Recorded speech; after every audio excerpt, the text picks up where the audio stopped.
What if I told you a 16-year-old Filipino teen walked onto the AGT stage, and in just minutes, had the entire theater crying with an Elvis-style tribute to his mom?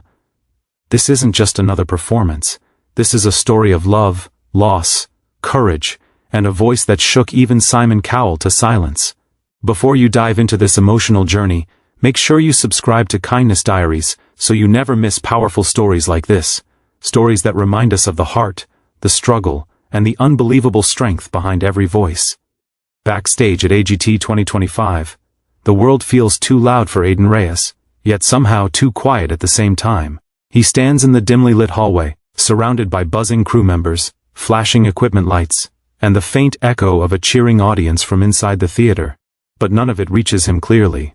Everything is muffled, as if he's underwater. All he can truly hear is his heartbeat and the soft memory of his mother's voice humming one of her favorite Elvis songs back in their tiny apartment in Manila. That melody has become both his comfort and his burden. His fingers tremble as they move to the small microphone-shaped pendant resting against his chest. It's old, slightly scratched, and almost too delicate to touch, but it is the last thing he has of her. She used to wear it during her night shifts, promising him that someday, when he performed on a real stage, she would be standing in the front row, wearing it proudly. Instead, Aiden now wears it for both of them. He closes his hand around it tightly, grounding himself in her memory. Every part of him aches with the wish that she could see him now. The backstage area is a blur of movement. A makeup artist brushes powder across a contestant's face. A cameraman walks by with a heavy rig on his shoulder. A producer speaks hurriedly into a headset. People rush, laugh, stress, but Aiden floats through it all like he's not fully there. He feels like a visitor in someone else's dream. He's just a 16-year-old kid from the Philippines who grew up singing in cramped karaoke bars and small school stages. Yet today, he's moments away from stepping in front of America's Got Talent, one of the biggest stages on earth. The thought makes his chest tighten. He tries to steady his breathing, but every inhale feels shallow. He shifts his weight from one foot to the other, trying to release the tension in his body. A stagehand walks by and gives him a small encouraging nod. Aiden tries to return the smile, but it barely forms. His throat feels dry, too dry to sing, too dry even to swallow. He has practiced for years, dreamed for longer, but the pressure of this moment is unlike anything he could have imagined. His mother used to tell him, "When you sing, make people feel something, anak, not just hear you." Those words were carved deeper into him than anything else. It's why he chose an Elvis tribute. Elvis was her hero, the soundtrack of her youth, and the artist she used to dance to while cooking breakfast. She'd pull Aiden close and spin him in slow circles, singing along with a laugh in her voice. Those mornings feel like another lifetime now. A memory flickers through his mind, sitting by her hospital bed, holding her hand, promising her he would keep singing no matter what. He never imagined how much that promise would hurt. Aiden blinks rapidly, forcing the sting in his eyes to fade. Not now. Not yet. A clipboard-wielding producer approaches him with quick, practiced steps. "Aiden Reyes?" she asks, though she already knows who he is. He nods. She smiles softly, perhaps recognizing the nerves swirling around him like a storm. "You're up next. Just follow me, okay?" Her tone is patient, warm, but Aiden still feels a jolt of anxiety shoot through his chest. He follows her down the last stretch of the hallway. Every step feels heavier than the last. The sound of the audience becomes clearer, cheering, clapping, laughing, and each sound sends waves of anticipation crashing through him. He tries to breathe deeply, but his lungs feel tight, as if each breath has to fight its way out. As they reach the curtain that separates backstage from the stage itself, the producer turns to him. "You ready?" she asks. The question hangs in the air like a weight. Is he ready? Truthfully, he doesn't know. His hands are cold, his voice feels trapped somewhere beneath all the emotions he's holding back. He wants to run, to hide, to go back to the quiet mornings when his mother's laughter filled their home. But he also knows he can't. He came here for a reason bigger than the show, bigger than the judges, bigger than the crowd waiting on the other side of the curtain. He came here for her. So instead of speaking, because speaking might make everything inside him collapse, he simply nods. It's a small nod, almost invisible, but he puts every ounce of courage he has into that single motion. The producer gently pushes the curtain aside. A bright beam of stage light spills through the opening, hitting Aiden like a physical force. The air on the other side feels different, charged with excitement, heavy with expectation. He can see the outline of the giant AGT logo glowing center stage. The judges' table sits just beyond it, gleaming beneath the lights. For a moment Aiden doesn't move. His feet feel glued to the floor, his pulse is wild. He closes his eyes just long enough to take one final breath, not steady, not strong, but honest. He whispers beneath his breath, so quietly only he can hear, "Mama, be with me." He steps forward. The roar of the audience washes over him instantly. The lights blind him for a moment. His heart is about to burst from his chest. But with every step toward the microphone stand, he feels something familiar settle inside him, a warm presence, like the echo of a hand on his shoulder. And though he is trembling, though fear clings to him like a shadow, he keeps walking.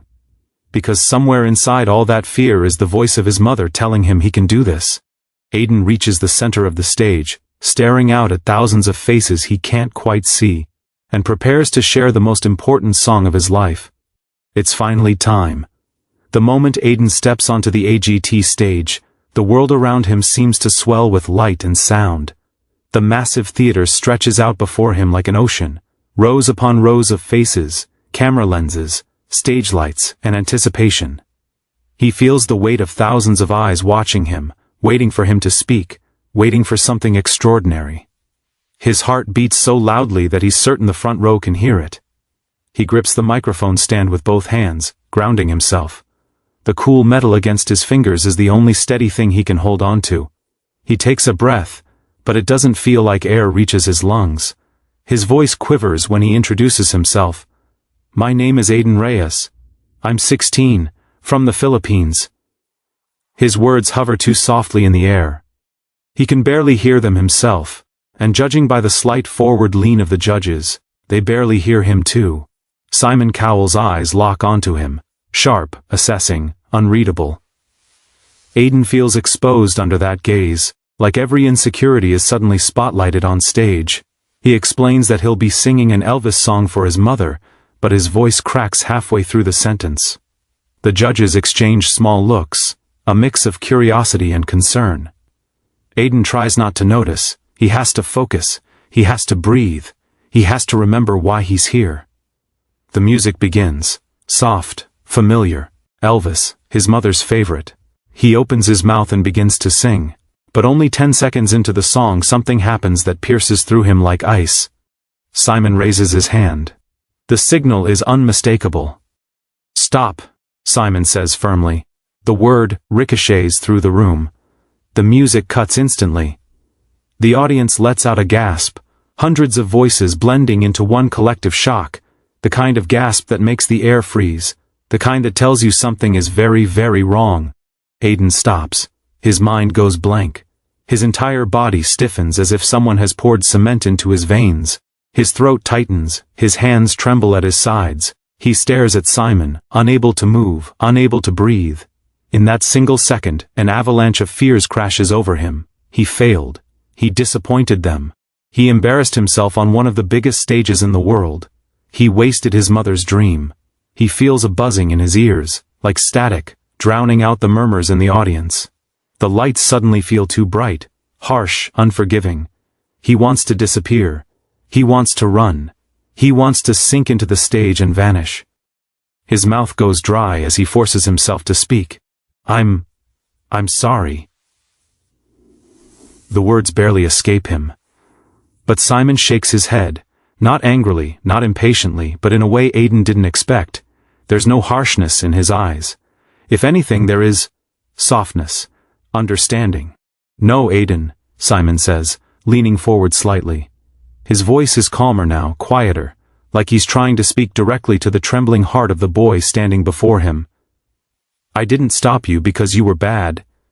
Aiden blinks, stunned. His breath catches in his throat.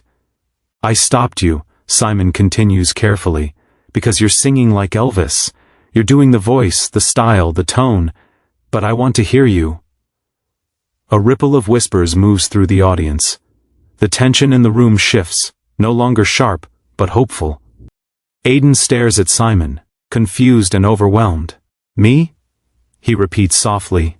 Simon nods. "You said this is a tribute to your mother, so don't perform it like Elvis would have. Sing it the way you feel it. Sing it the way she heard you sing at home." Those words hit Aiden harder than anything else so far. He feels his chest tighten, but this time, it's emotional, not fearful. He remembers nights when his mother would sit at the edge of his bed, listening to him sing while she closed her tired eyes and swayed gently. She didn't want him to sound like Elvis. She wanted him to sound like Aiden, her son.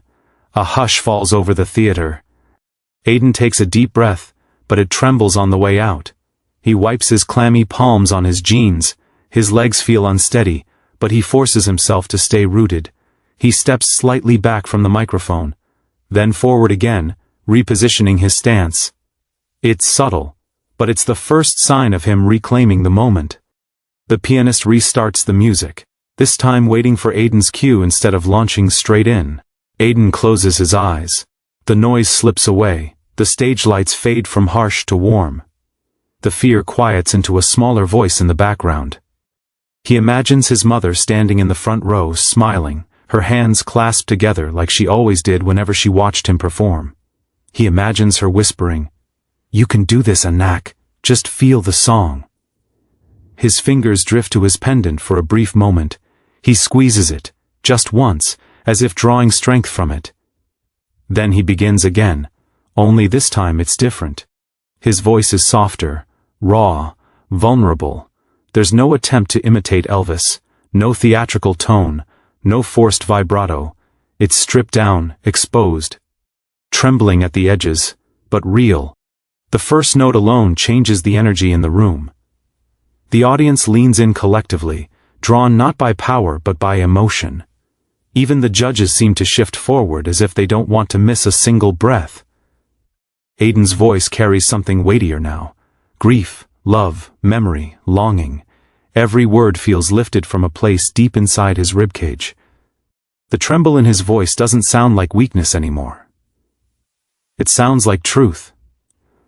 Halfway through the verse he opens his eyes. The bright lights blur for a second from the tears welling up, but he doesn't let them fall. Not yet. He sings the next line with more strength, letting the emotion guide him. His shoulders rise and fall with deep breaths. His voice cracks once, a small honest break, and somehow that single crack hits harder than anything else. The audience reacts instantly. Some gasp, some cover their mouths, some clutch their chests. Aiden pushes through the crack, lets it be part of the performance instead of fighting it. He continues, every note glowing with sincerity. When he reaches the end of the verse, the room is silent. A deep, heavy silence that only happens when thousands of people are united by the same emotion at the same time.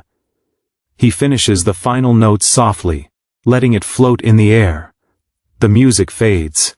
The silence lingers like a held breath. Aiden stands there, chest rising and falling, tears threatening to spill, hands trembling by his sides, but this time not from fear. From release, from relief. From the ache of finally letting himself sing the way he always wanted to. He looks at the judges, unsure what to expect. But what he sees is nothing like before. Simon's expression is no longer evaluating. It's stunned, softened, moved. Heidi's lips part slightly in awe. Sophia has her hand over her heart. The audience is motionless, waiting, emotionally suspended. And in that suspended moment, Aiden realizes something. Simon didn't stop him to break him. He stopped him to help him become unforgettable. And Aiden just was. When Aiden finishes that first trembling verse, something inside him shifts. Something small, almost invisible, yet powerful enough to change the entire atmosphere of the theater. He can feel the emotion building in his chest, rising like a tide he can no longer hold back. The music continues, soft and steady beneath him. But it's his voice, raw, honest, shaking, that begins to fill the room with a kind of fragile magic. The crowd is pinned in silence, hanging on every word. Aiden takes another breath, deeper this time. He lets his eyes drift upward, as if searching the rafters for a familiar presence. And when he begins the next line, the sound that leaves him isn't the polished tone he practiced. It isn't an imitation. It isn't even a performance. It's a confession, one wrapped in melody, soaked in longing, and shaped by the weight of everything he's carried since losing his mother. The theater lights shimmer against the faint wetness in his eyes. He doesn't blink it away anymore. He lets it be part of the song. Every word is a memory. Every note is a moment with her. Every breath is a promise he's trying desperately to keep. The camera zooms in on his face, capturing the smallest details, the trembling of his lower lip, the shaking breath between lines, the determined lift of his chin as he fights to stay composed. But he doesn't fully stay composed. His voice cracks again, deeper this time, fuller, and the sound slices through the room like a blade of emotion. Someone in the audience gasps, someone else covers their mouth, a few people bow their heads, already wiping tears away. By the time he reaches the chorus, Aiden is no longer aware of the crowd or the judges, or the massive cameras angled toward him.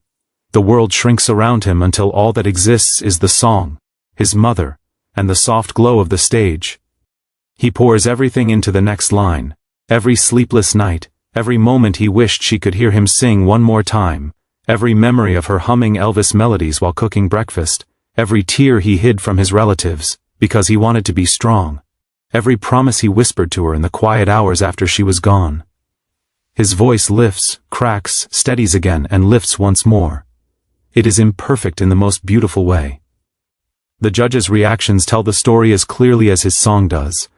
Sophia is already wiping tears from the corner of her eyes. She tries to smile, but her lips quiver with emotion.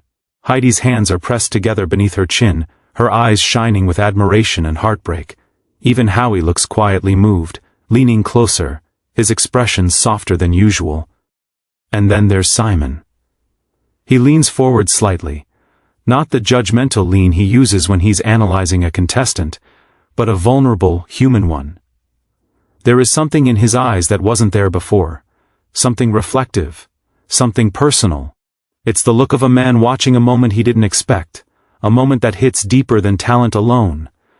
The second chorus rises, and Aiden lets his voice expand fully this time. It's not loud, it doesn't have to be. It's meaningful, deep, almost haunting, the kind of singing that slips past the ears and goes straight to the soul. The audience starts to react, quiet murmurs of awe, the rustling of people shifting forward in their seats as if drawn closer by an invisible force. And then, slowly, as the music swells behind him, people begin to stand. One row, then another. A ripple of rising figures spreads across the theater until nearly everyone is on their feet, hands pressed to hearts or clasped together or holding tissues to their faces. Aiden doesn't see them. He's too lost in the final verse, his mother's verse. He closes his eyes for the last few lines, letting the words carry him. His voice softens again, almost to a whisper. It trembles, but there is a peacefulness in it now, a kind of surrender. The music fades around him, leaving just his voice hanging in the air, fragile and luminous. When he sings the final note, he allows it to hover, letting it dissolve into the silence. And then, nothing. No movement, no noise, just a deep, aching silence that feels sacred. Aiden stands perfectly still, chest rising and falling, tears finally spilling over and rolling down his cheeks. He lifts a hand to wipe them away, but halfway through, it drops. He's exhausted, emotionally wrung out, but relieved. He gave everything he had. He honored her. He did what he came here to do. The silence lasts for 3 long seconds. Then the entire theater erupts. The cheers crash over him like a wave, roaring, thunderous, overwhelming. People clap, shout, whistle, cry. It's louder than anything he's ever heard in his life. The stage lights blur as tears gather again in his eyes. He looks up, barely able to process what's happening. The judges are standing, all 4. Sophia claps through tears. Heidi brings her hands to her heart, shaking her head in disbelief. Howie mouths something like, "Wow." But it's Simon's reaction that hits the hardest. Simon gazes at Aiden with a look of genuine admiration and softness. His expression isn't stern or analytical, it's warm, emotional. He waits for the audience to soften their applause just enough for him to speak. "Aiden," he begins, his voice gentler than anyone expects. That was one of the most beautiful, heartfelt performances we've ever had on this stage. Aiden feels his throat tighten again.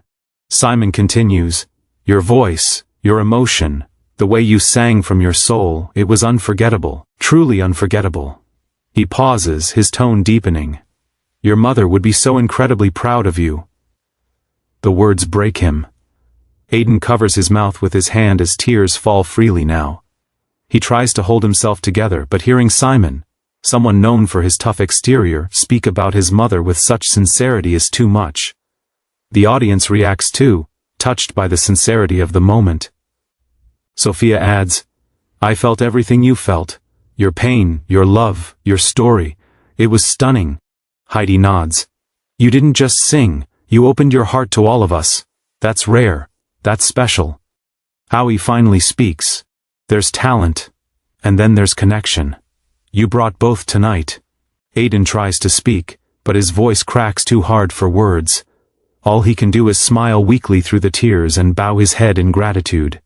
The audience cheers again, louder than before. Somewhere inside, Aiden feels a warmth, soft, comforting, familiar. The kind of warmth he hasn't felt since the day he lost his mother.